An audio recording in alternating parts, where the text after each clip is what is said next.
amiguitos, me llamo Martina. El día de hoy estoy en el bosque Santiago.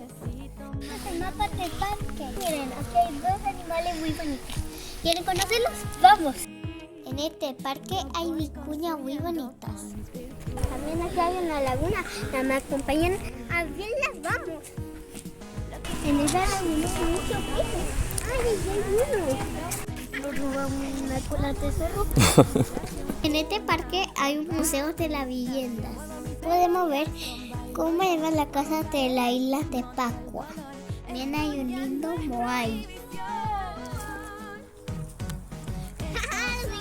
También podemos ver la casa de los Onas y de la gente de Chiloé y muchos antepasados.